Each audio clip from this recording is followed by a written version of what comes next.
12절부터는 여러분 가지고 있는 성경에 소제목이 이렇게 붙어 있습니다. 몸으로 하나님께 영광을 돌리라. 여기서 이제 번역에 또 하나의 재미있는 차이점이 있습니다. 보세요. 모든 것이 내게 가나. 다 유익한 것이 아니에요. 멋진 표현이죠. 그래, 잘 알고 있는 겁니다. 모든 것이 내게 가나 내가 무엇에든지 얽매이지 아니하리라. 이건 누구의 생각이에요? 바울이요. 그건 틀렸어요. 바울이 이게 정확하게 번역을 하면 이렇게 해야 됩니다. 저도 요 성경만 읽고는 잘 몰랐어요. 네, 여기저기 좀 주석도 찾아보고, 그리고 평양말 성경에 보니까 정확하게 되어 있습니다. 이렇게 되어 있으면 읽어볼 테니까 들어보십시오. 그 12절에는 바울의 생각과 다른 게 섞여 있어요. 이렇습니다. 당신들은, 다음에, 다운표, 이제 다운 말이에요. 나는 무엇이나 할 수 있게 허락되었다고 말합니다. 그러나 모든 것이 당신들에게 좋은 것은 아닙니다. 그리고 다시 이렇게 따온 거예요. 꺾은 괄호 열고 꺾은 괄호 열고 내가 모든 것을 할 수 있게 허락되었다 할지라도 나는 그 어떤 것의 노예가 되어서는 안 됩니다. 그러니까 모든 것이 내게 가하나 혹은 모든 것이 내게 가하나 그 이야기는 바울의 얘기가 아니라 고린도 사람들이 그렇게 생각한 겁니다. 하나의 속담 격언처럼 되어 있는 거예요.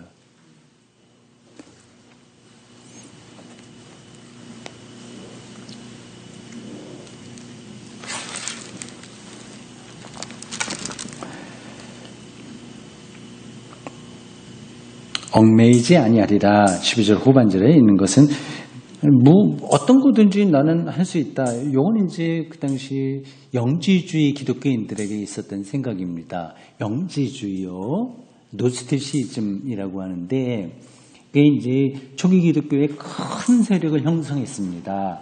그건 플라톤주의에서 나온 한 파예요. 그 당시에는 교회만 아니라 그 영지주의가 광범위하게 퍼져 있었습니다. 지금의 자본주의가 다 우리 특세하는 것처럼 영지주의가 그랬습니다. 그래서 그 영지주의적인 생각을 하고 있는 사람들이 교회 안에 들어와서 어떤 판단을 했냐 하면 이제 영지주의라고 하는 게 육신과 영혼의 이원론적인 그 분리를 전제하거든요.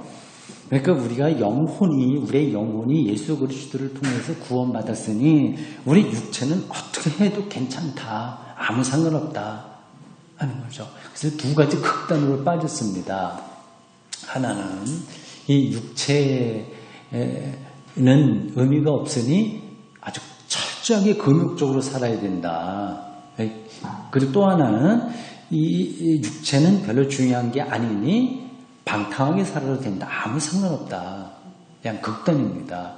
근데 바울은 그것을 잘못된 거다. 이 몸은 그 뒤로 가면 나옵니다. 몸이 하나님의 성전이다. 이런 식으로 설명을 해요.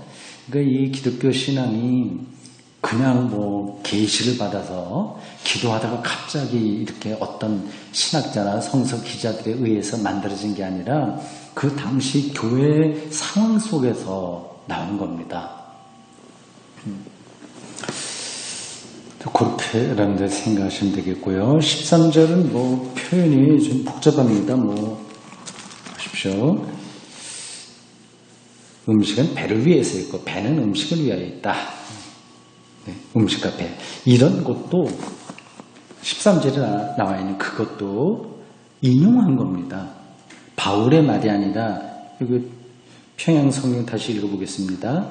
12절과 같이 그 고린도 교회 사람들의 일부 생각을 이렇게 차용해서 쓰는 겁니다. 당신들은 꺾은 괄호 해놓고 음식은 배를 위하여 만들어졌고 배는 음식을 위해 만들어졌다고 말합니다. 그건 당신들의 얘기인 거예요. 이것은 사실입니다. 언젠가는 하나님께서 그 둘 다를 없애실 것이지만 이 둘은 뭐예요? 음식과 배죠. 배와 음식. 그러니까 하나님 나라에서는 먹고 마시고 장가고 시집가고 하는 지금 여기서의 생활 그건 전혀 다른 차원이니까 배와 음식 이런 것들을 하나님께서 없애신다. 그걸 단서 조항으로 적었네요. 아주 궁극적인 세계가 올 때 그렇고 이미 우리가 살아있는 동안에도 조금 있으면 배와 음식은 우리들에게 의미 없는 때가 옵니다. 이게 아주 먼 후일이 아니라 몇십 년이면 그건 다 폐기되죠. 우리 개인적으로도 그렇습니다. 그 13절에 나와 있는 게 그 인응한 문구다 생각하시면 되겠습니다. 14절 하나님이 주를 살리셨고 또 권능으로 우리를 다 살리시리라. 그러니까 몸과 배 일반적으로 마음대로 먹고 재미 포식하고 뭐 이렇게 그런 것에만 떨어지는 삶 그것에서 좀 차원을 다르게 해라 그 얘기입니다. 우리를 맛있는 거 많이 배불리 먹는 거 여기에 있는 게 아니라 우리가 사는 거는 하나님이시다.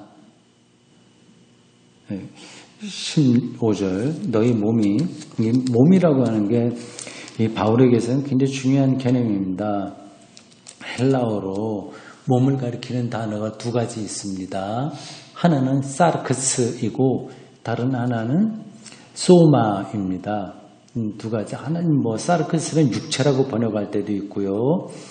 이제 소마는 거의 몸으로 번역을 하는데 이거는 영지주의가 얘기한 영육 이원론을 극복하는 겁니다. 그러니까 몸이라고 해서 육체만 가리키는 게 아니라 우리 영혼까지 그 하나님을 기억하고 사모하고 존재의 깊이로 들어가는 것 이러한 우리의 능력 그런 것을 영이라고 얘기하거든요. 근데 그런 것과 몸이 딱 분리된 게 아니라 이 바울이 몸이라고 얘기할 때는 그 모든 영적인 현상까지 다 포함한 거로 보시면 됩니다. 참 이런 점에서 성경 읽기가 참 까다로워요. 어떤 때는 그게 분리되는 것처럼 말하고 어떤 때는 다 통합적으로도 얘기합니다. 15절 그리스도의 지체다. 그러면서 그 지체로 창녀의 지체를 만들겠느냐? 그럴 수 없다. 얘기합니다. 이 창녀라고 하는 표현이 많이 나오네요. 그거 말고 다른 표현이 없을까요? 좀 그래도 지금도 장애인들도 성경에는 여전히 막 그냥 표현되어 있죠. 귀먹은 자, 소경 이렇게 표현돼요. 그건 사실은 좀 바꿔야 됩니다. 지금 소경이라고 안 부르잖아요. 시각장애인 이렇게 해야 되는데 근데 이 창녀도 그 요즘 다른 얘기 없습니까? 어떤 나라에서는 우리나라에서는 이 창녀 여기 합법이에요, 불법이에요? 우리나라에서 불법이에요? 네. 아니 이 직업으로 인정해달라고 벌써 오래전부터 얘기한 것 같은데 그분들이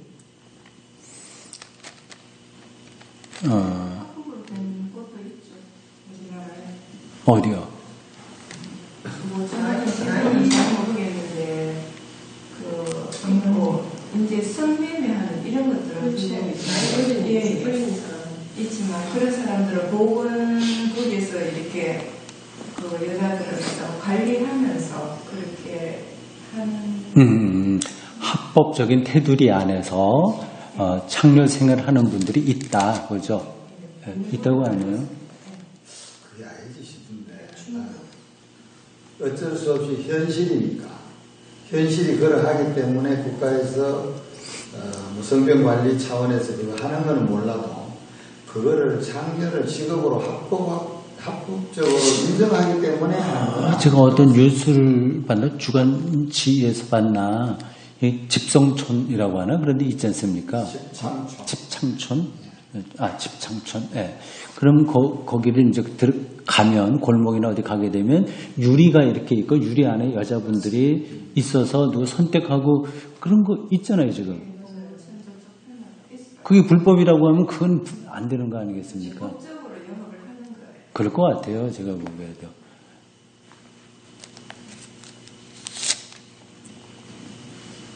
정확하게는 잘 모르겠습니다.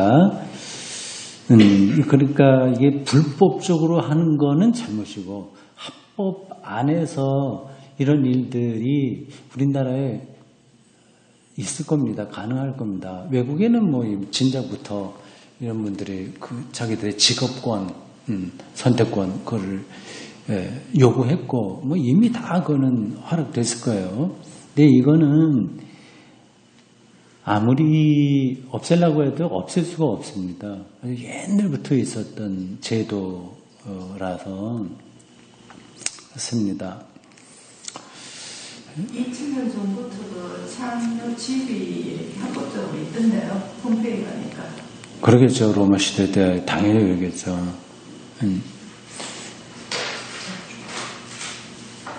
이거 성경 공부 시간에 이런 얘기까지 해서 좀 그렇긴 한데, 만약에 이런 창녀들의 그 직업, 그러한 집창촌, 그런 것들이 없게 되면 오히려 성폭력이 많이 일어난다. 그런 사회학적인 분석도 있긴 있습니다.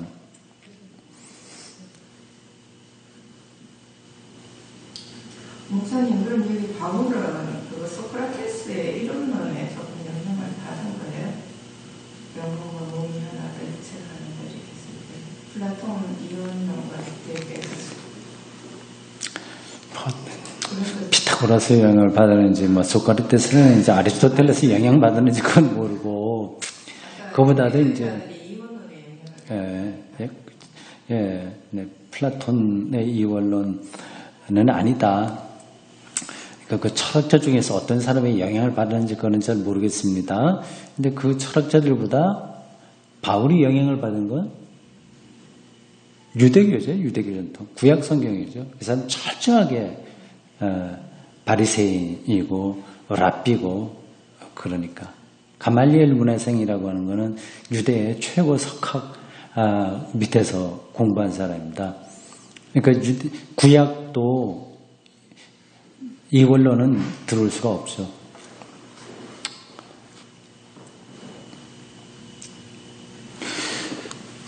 그 모파상이 쓴 소설, 단편 소설 하나 있습니다. 비계덩어리라고 하는 게 있는데 그 창녀 얘기가 나왔으니까 기억이 나네요. 비계덩어리 혹시 읽어보셨는지 모르겠지만 지금 젊었을 땐 제가 세계 명작이나 국내 명작을 참 많이 읽었는데 그 다음에는 이제 뭐 신학책 읽고 하느라고 많이 좀 없음 요즘은 이제 못 읽어요. 근데 그때 젊은 시절에 읽을 땐 정말 밤새워서 재밌게 읽었습니다. 그중에 이제 모파상의 이 비계덩어리가 딱 기억에 지금 나네요.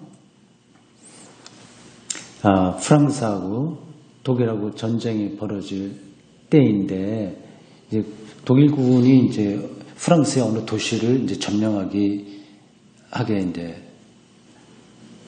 돼서 그 동네에 있는 사람들의 유지들 중심으로 마차를 타고 피난을 떠났습니다. 거기에는 뭐 수녀, 방직공장 사장, 그리고 뭐 수도원장, 네로라는 그 유지들이 다 탔어요. 마차. 근데 저 구석에 보니까 그 동네에서 비계덩어리라는 별명을 가진 창녀가 탄 거예요. 그래서 그 유지되는 사람들이 완전히 손가락질하고 저 따위가 이거 타고 가다니 하면서 비난했습니다. 마차를 타고 어느 도시에 들어가는데 거기서 이미 점령당해 버렸어요. 독일군 장교가 그 사람들을 다 적군의 국민들이니까 이제 다 내리고 하여튼 이렇게 처리를 했습니다. 그러면서 말을 하기를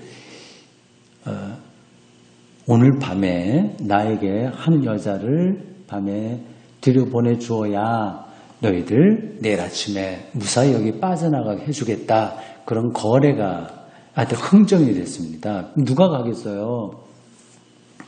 그래서 그 학교 교장인가 아니면 뭐 시장인가 그 유지 중에 사람들을 의논해서 그래야지 비계덩어리라고 하는 저 여자 보내야지 당연하다고 생각하고 그랬습니다. 그랬더니 이 여자가 난 안 간다. 내가 프랑스 남자들을 위해서 어쩔 수 없이 이런 살았으나 저 개 돼지 같은 독일 남자 장교한테는 내가 안 간다. 버텼습니다. 그러자 이 유지들이 계속 설득하는 겁니다. 뭐 여러 가지로 자세하게는 제 생각이 안 나요. 그래서 결국 그날 밤에 이 비계덩어리라는 별명을 가진 여자가 그 독일군 장교에게 들어갔고요. 그래서 그 다음날 아침에 일찌감치 그 피난 떠났던 그 유지들 중심으로 해서 막 마차가 떠납니다. 그때 그 비계덩어리라는 별명의 여자가 막 옷을 막 빨리 추스려 입으면서 막 이제 마차를 따라오죠. 그래서 겨우 올라탔습니다. 그러자 거기 마차 안에 있던 유지들이 다시 역시 너는 비계덩어리지. 네가 뭐 별 수 있나 이렇게 비난하는 그런 단편 소설입니다. 그러니까 못파상이 볼 때는 이 여자가 아니라 거기 있던 그 유지들이 비계덩어리인 거죠.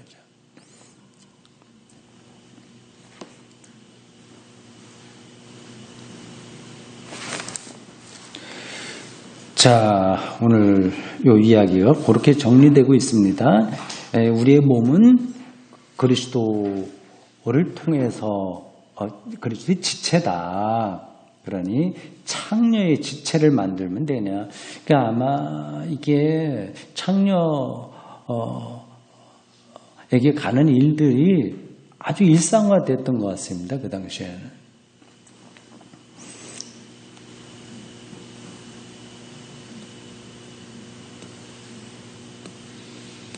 자, 오늘 여기 본문 뒷부분 19절과 20절 여러분 나눠드린 이거 조금 보겠습니다. 바르트의 고린도전서라고 하는 주석집 국제성서 주석 안에 있는 겁니다. 빨리 한번 읽어보겠습니다.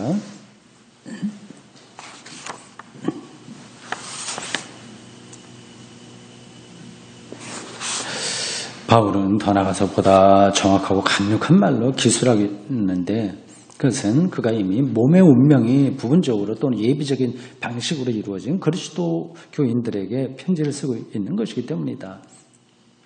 여러분의 몸은 하나님으로부터 오셔서 여러분 안에 계신 성령의 성전이며 성령의 전이다.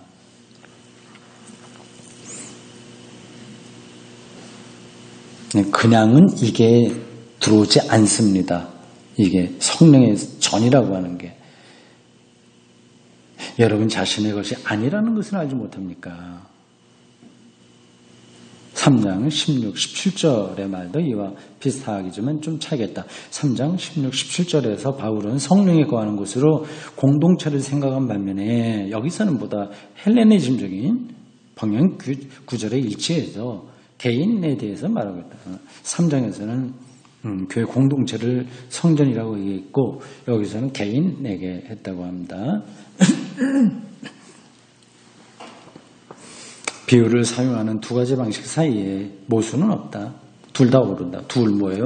교회를 성전이라고 하든지 개인을 하든지 둘 다 옳다. 각기 적합한 문맥에서 사용된 것이다. 교회의 일체성과 순수성이 문제가 될 경우라면 바울은 교회가 성령에 거하는 성전임을 상기시킨 것이다.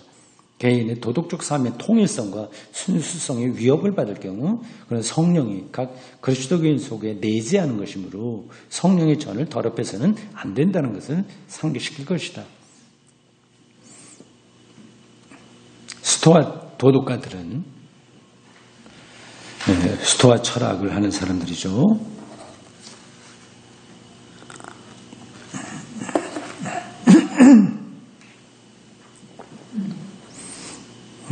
스토아, 제논 이런 철학자들이 대표적입니다. 스토아 철학가들은 매우 유사하게 논증했다. 신성한 영이 본성에 따라서가 아니라 은혜에 따라서 인간 속에 내재하는 것으로 이해되고, 또 그리스도의 도덕적인 거룩함에 비추어 생각된다면 영에 대한 논증은 현실성과 설득력을 얻게 될 것이다. 이런 표현들이 좀 딱딱하죠. 근데 내용은 분명한 겁니다. 그러니까 스피릿, 푸뉴마, 루아흐이라는 걸로 되는 영, 성경에 처음부터 끝까지 다 영이 정말 많이 나옵니다. 네, 이런 것들은 논증을 해온 거예요. 성령은 보이는 게 아닙니다. 네, 천사가 보이는 게 아니듯이. 그러니까 영이 어떤 존재냐 하는 것을 성경을 쓴 사람들도 계속 논증한 겁니다. 이제, 그 맥락을 조금 우리가 이해하면 성경 읽기가 굉장히 깊어질 겁니다. 제가 지난 주일에 그 어린이 설교를 하면서 그 세상을 빛으로 보자 하면서 이 빵이 태양으로부터 왔다고 말했습니다. 그래서 성찬 예식할 때 빵을 제가 손에 들을 때는 내가 태양을 손에 든 것과 같은 마음이다. 그런 얘기를 했습니다. 그런 인식인 거죠. 그런 통찰인 거죠. 그러니까 작은 사물을 우주 전체의 힘과 연관해서 생각하는 것, 이건 증명이 되는 것은 아니나, 그러나 제가 설명한 방식, 미리 태양의 태양빛과 탄소와 그런 과정을 통해서 여기까지 왔다고 하는 걸 전제한다면, 내가 지금 손에 들고 있는 빵은 태양이다 이렇게 말하는 게 틀린 건 아니잖아요. 그런 통찰, 그런 논증, 그런 것들이 성령에 대해서도 계속된 겁니다. 앞으로도 계속 그런 게 될 거예요. 그러니까 여전히 우리는 다 아는 게 아니라서 배워오는 중입니다. 신성한 영이 본성에 따라서가 아니라 은혜에 따라서 인간 속에 내재하는 것으로 이해되고 등등등등, 그런 영에 대한 논증은 현실성, 정말 있는 거, 현실인 것, 리얼한 거, 설득력, 그건 동의가 되는 거, 그게 되는 거죠. 자, 그러니까 기독교 신앙이 무조건 믿습니다가 아닙니다. 그 믿음도 굉장히 중요한 요소이긴 한데, 근데 현실성과 설득력을 필요로 합니다.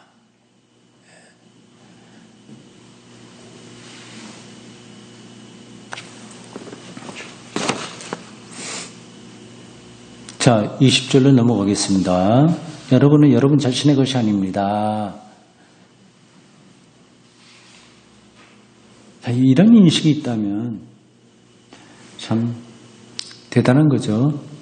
왜냐하면 하나님께서 값을 치르고 여러분을 사셨기 때문입니다. 거기에 20절에 값으로 산 것이 되었다. 보세요. 내 것이 아니다 그러면 얼마나 자유롭겠어요. 그것도 엉터리로 막 자기 혼자 잘나서가 아니라 아까 말한 현실성과 설득력을 갖고 이거를 깨닫는다면 얼마나 삶에 대한 태도가 달라지겠습니까? 하나님께서 값을 치르고 여러분을 사셨다. 이 값을 치렀다고 하는 거는 뭘 얘기할까요? 누구의 사건 얘기할까요? 예수 그리스도입니다. 그리스도의 운명이 값인 거예요. 그러니까 더 이상 우리 스스로 노력해서 자기의 생명을 완성하지 않아도 된다는 그 어떤 세계, 그 깨달음, 그 사건 속에 들어가는 거죠. 그게 값을 치르고 우리를 샀기 때문에. 그러니까 여러분 자신의 것이 아닙니다 라고 하는 거는 우리를 주눅들게 해요. 오히려 자유롭게 해요. 자유롭게 하는 겁니다. 내가 나를 책임지지 않아도 되는 거예요. 그 책임은 하나님이 하시는 거니까. 그러니까 기독교 신앙은 그런 점에서 혁명적인 겁니다. 자기 개인과 이 세계를 전혀 새롭게 인간의 노력을 통해서 업적을 받아서 인정받고 이렇게 저렇게 한 식이 아니라 하나님의 차원에서 자기 삶을 받아들이는 거니까 혁명적인 거죠. 완전한 자유와 해방. 그러니까 죄와 죽음으로부터 해방이라는 말이 바로 이걸 가리킵니다.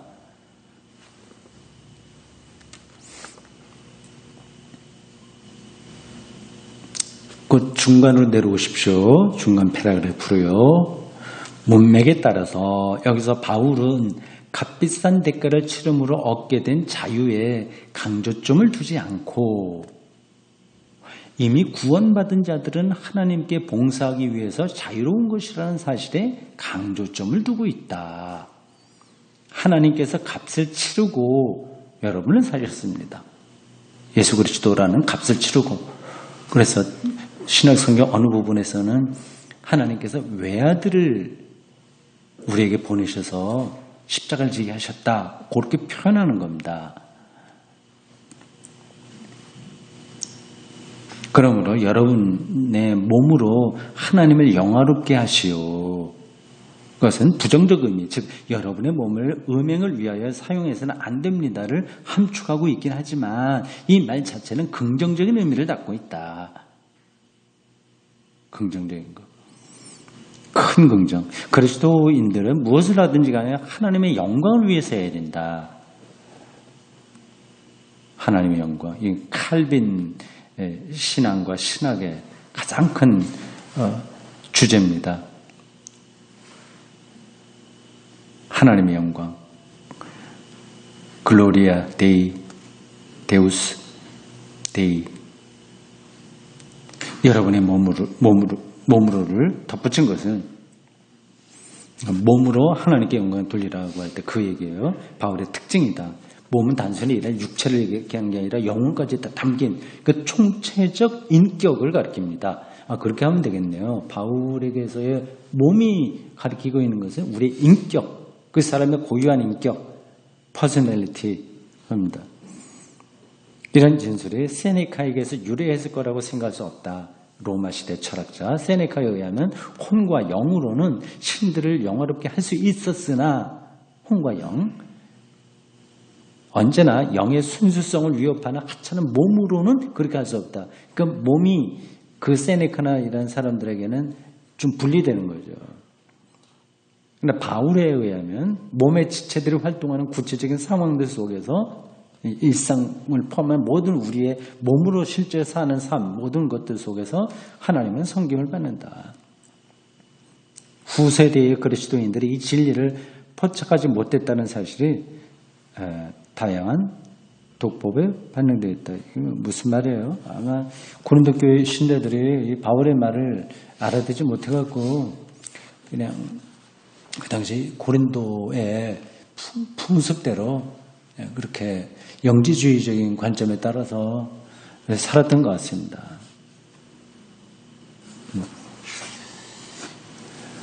바울의 이러한 신학과 신앙, 영성 이런 것들은 앞으로도 계속 우리가 공부를 해야 됩니다. 뭐 우리라고 해서 지금 우리만 얘기하는 게 아니라 기독교 전체를 가리킵니다.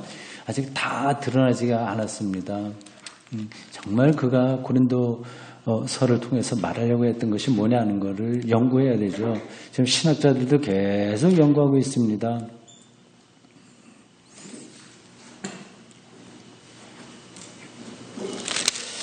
자, 이렇게 이제 6장까지, 5장과 6장, 이거 좀 말하기 힘든 거였었는데, 어쨌든 우리가 지나갔고요. 7장으로 가면, 이제는 결혼, 이런 문제들, 처녀와 과부에게 주는 권면, 이런 것들도 좀 나오네요. 자, 보겠습니다. 기도하겠습니다. 주님, 오늘 저희들, 저는 기원 후 51년, 2년 그 사이에 기록한 이 바울의 고린도 전서를 읽었습니다. 정말 까마득한 세월. 그때 그들의 실제 삶에서 벌어졌던 많은 신앙의 문제들을 바울이 설명하고 있습니다. 우리는 단순히 신앙, 성서의 정보를 취하는 것으로 끝나지 말고 이 영적인 신앙적인 가르침이 우리의 삶에 체화되도록 인도해 주십시오. 이렇게 미세먼지도 많고 또 남북 그리고 북미 이러한 문제들도 또 복잡하기도 하고 또 유치원 어린이들 관계도 참 이렇게 저렇게 복잡하고 뭐 모든 세계가 이 미세먼지 상황처럼 복잡합니다. 외면하지 말고 우리가 감당할 일 잘 감당하고 그리고 용감하게 설레는 마음으로 하나님께서 완성할 그 때를 기다리면서 이 현실을 뚫고 나가도록 저희들을 붙들어 주십시오. 예수님의 이름으로 기도합니다. 아멘. 수고했습니다.